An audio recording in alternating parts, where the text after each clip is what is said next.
Okay sir, सबसे पहले तो जानना चाहूँगा फ़िल्म के बारे में थोड़ा बताइए। फ़िल्म का नाम है जैसे कि विराम।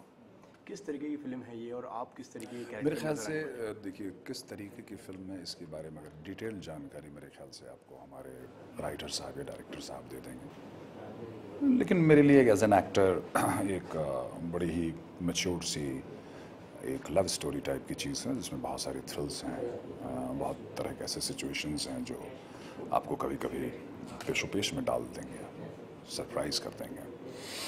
तो बेसिकली एक मैच्योर्ड लव स्टोरी है या फिर एक ऐसी स्टोरी जो जिसमें बहुत सारे इनफैक्ट बड़ा मुश्किल है इसको एक एक एक ख़ास तरह के एक बॉक्स में इसको कवर करना, ठीक है।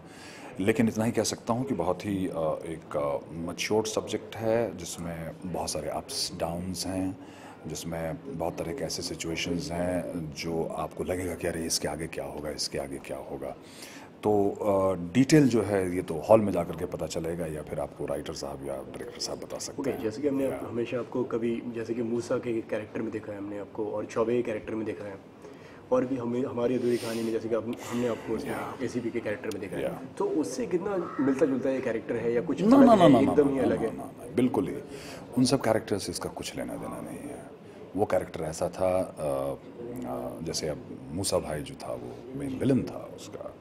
इंस्पेक्टर चौबे जो हैं वो इन्वेस्टिगेट करते हैं एक केस। ये एक ऐसे उद्योगपति की कहानी है जो महज उद्योगपति ही नहीं है, इसको जो भारतीय संस्कृति के बहुत सारे ऐसे आयाम हैं जिसको वो रिप्रेजेंट करता है, जिसका वो प्रतिनिधित्व करता है। वो इंडस्ट्रियलिस्ट होने के नाते जो है वो बहुत सारी चैरिटी वाला भी काम करता है। बहुत सारी ऐसी चीज़ें हैं जिसमें आपको लगेगा कि अरे यार ये तो है तो बहुत बड़ा इंडस्ट्रियलिस्ट, लेकिन इसकी बहुत सारी ऐसी चीज़ें हैं जिसमें ये पार्टिसिपेट करता है। तो जहाँ तक मुझे अपने सब्जेक्ट से मन अपने कैरेक्टर से और दूसरी जो मैंने फिल्में की हैं उससे किसी तरह के एसोसिएशन का अगर प्रश्न है, किसी कैरेक्टर से अगर मिलते रहने का ये है, तो ऐसा कुछ भी नहीं है। ये बिल्कुल ही अलग तरह का कैरेक्टर है।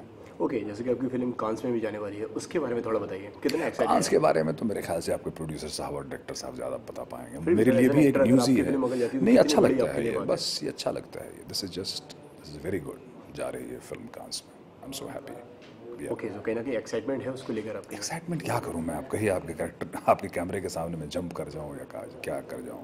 आई am happy that the film is going to get screen in the Cannes and that's really a good thing, that's very nice. Okay, या जैसे कि अपने इंडिया में अगर देखा मैंने जाए तो मैं सर। कैसे कहूं आपको कि कांस में जा रही है। इट्स गुड, आई मीन या it's really nice that film Cannes में जा रही ओके, तो है। या किस तरीके से देखते हैं आप इस जर्नी को? जैसे कि हमने आपको हमेशा ही एक अलग अलग किरदार में देखा है, चाहे वो या घायल हो या हमारी अधूरी कहानी हो, चाहे वो शोरगुल हो।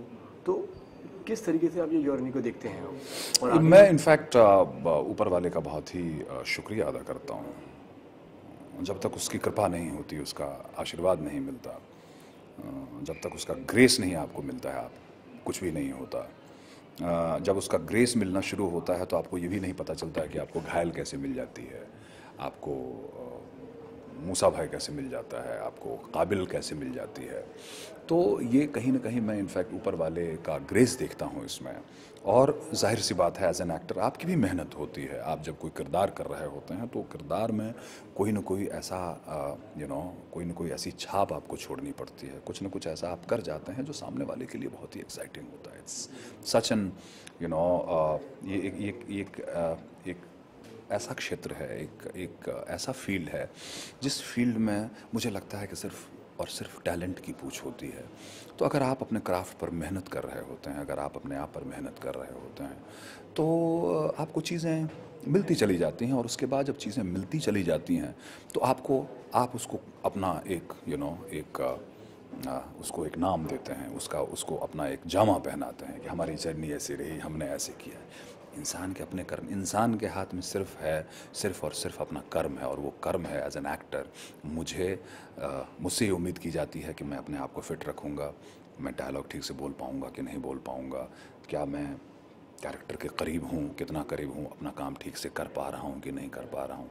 बाकी जो है वो सब वो करता है। और एक बार जब वो हो जाता है उसके बाद हम तरह तरह का जामा पहनाना शुरू करते हैं। इसीलिए this journey has been really smooth, very nice, really exciting. Okay, so कब आने वाली है विराम, उसके बारे में थोड़ा बताइए। विराम थिएटर के में कब बारे आएगी? में मेरे ख्याल से I have no idea. In fact इसके बारे में आई थिंक द प्रोड्यूसर साहब आपको बता पाएंगे कि कब आ रही है फिल्म विराम थिएटर में। ओके, सो और किन किन क्या प्रोजेक्ट्स चल रहे हैं अभी? मैं इसके अलावा जो है एक फ़िल्म कर रहा हूँ जिसका नाम है द मैसेज। मैसेज जो है वो बेसिकली आर्मी पे बेस्ड फिल्म है जिसकी शूटिंग मैं करने जा रहा हूँ बनारस में। इसी 10-12 से उसकी शूटिंग शुरू हो रही है। उसके अलावा मेरी एक दूसरी फिल्म है जिसका नाम है विराम, और अपना राष्ट्रीय राइफल्स RR, जिसकी शूटिंग फिर मैं जून में करूँगा। उसके अलावा 2-3 और ये है, but at A time in fact मैं 2-3 प्रोजेक्ट से ज़्यादा कंसिडर भी नहीं करता। मैं कहता हूँ कि भाई अभी फ़िलहाल इतने से इतने महीने तक मैं इसमें बिज़ी हूँ, उसके बाद जब समय मिलेगा तो फिर बात करेंगे।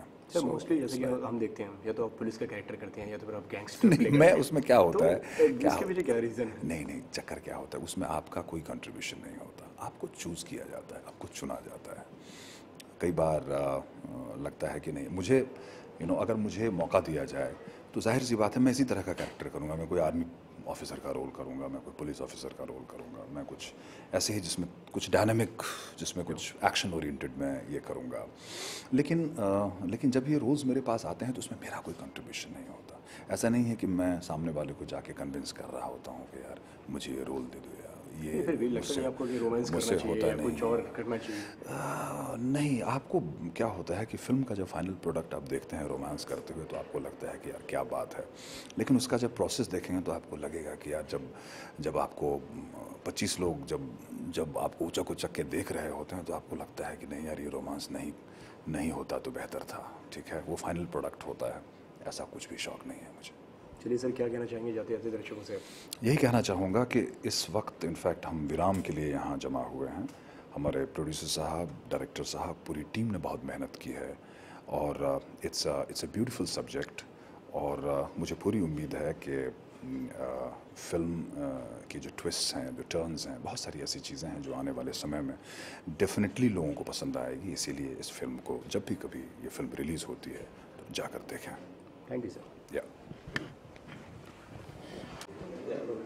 ओके, सर क्या कहना चाहेंगे, जैसे कि फिल्म है आपकी विराम, उसके बारे में थोड़ा बताइए, किस तरह की फिल्म है? विराम एक फ़िल्म है, कहते हैं कि खुदा ने हर इंसान को दर्द दिल के वास्ते बनाया। इस फिल्म के ज़रिए भी हम यही कहना चाहते हैं कि इंसानी ज़िंदगी में सबसे ज़्यादा किसी चीज़ को अहमियत दी जानी चाहिए तो वो है प्यार। और प्यार एक ऐसा टूल्स है जिसके ज़रिए पूरी दुनिया को बदली जा सकती है। इस फिल्म के ज़रिए भी हम यही कहना चाहते हैं कि एक गलत इंटेंशन से आया हुआ इंसान भी प्यार के ज़रिए बदला जा सकता है और उसकी सारी ख्वाहिशें, जो गलत ख्वाहिशें हैं, उसको विराम लग सकता है।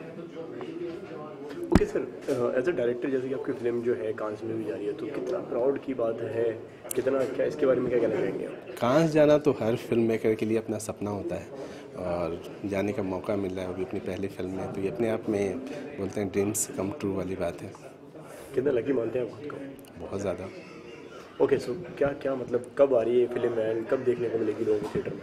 अभी जो मतलब हमारे प्रोड्यूसर साहब का प्लान है उसके हिसाब से ये कई और फेस्टिवल में पार्टिसिपेट करने वाली है। करीब 56 फिल्म फेस्टिवल में हमने इसको डाला है, अप्रूवल सबका आ चुका है। तो इतने ज़्यादा तो नहीं, लेकिन एटलीस्ट 10 फेस्टिवल तक तो ये जाएगी, उसके बाद रिलीज का प्लान करेंगे। ओके, तो क्या मतलब ये एक मैसेज फिल्म है, लोगों को कुछ देख के कुछ सीखने को मिलेगा कि कुछ एक इम्पैक्ट रहेगा? आर्टिस्टिक को टारगेट रख के बनाया गया है?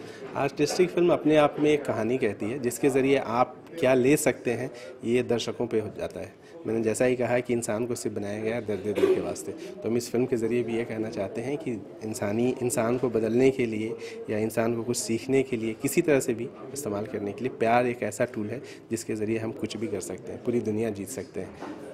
ओके सर, क्या कहना चाहेंगे दर्शकों से आप जाते जाते? कि आइए हमारी फिल्म देखिए और हमारा उत्साह बढ़ाइए ताकि हम अगली फिल्म फिर से बना सकें और फिर आपके पास आ सकें। ओके, उसके अलावा कोई और अपकमिंग प्रोजेक्ट्स जो आप कर रहे हो? अभी एक फ़िल्म हम लोग प्लान कर रहे हैं, ऑलमोस्ट प्री प्रोडक्शन उसका ख़त्म हो चुका है। हम लोग शूट करने वाले हैं बैंकॉक में। फिल्म का नाम है तू मैं तू। इसकी कहानी है कि 2 लोग हैं जो इसके 2 हीरो हैं, वो अपनी आइडेंटिटी बदल के लोगों के साथ मजाक कर रहे होते हैं और वो मजाक एक दिन उनकी ज़िंदगी में एक ऐसा तूफान लाता है कि उन्हें फिर अपनी आइडेंटिटी बदल के ज़िंदगी जीनी पड़ती है। ओके, कौन उसकी स्टारिंग होगी, कौन उसके स्टार होंगे, इसके बारे में? अभी चीज़ें डिसाइड हुई नहीं है, अभी तो बातें चल रही हैं स्टार्स के साथ। कुछ लोग हैं जो डिसाइड हुए हैं, जिसमें एक जैद शेख हैं जिन्होंने मेरी फिल्म में पहले भी काम किया है, विराम में भी हैं, वो एक तो हैं। उसके अलावा बाकी लोगों से बातें चल रही हैं। Thank you so much. Thank you.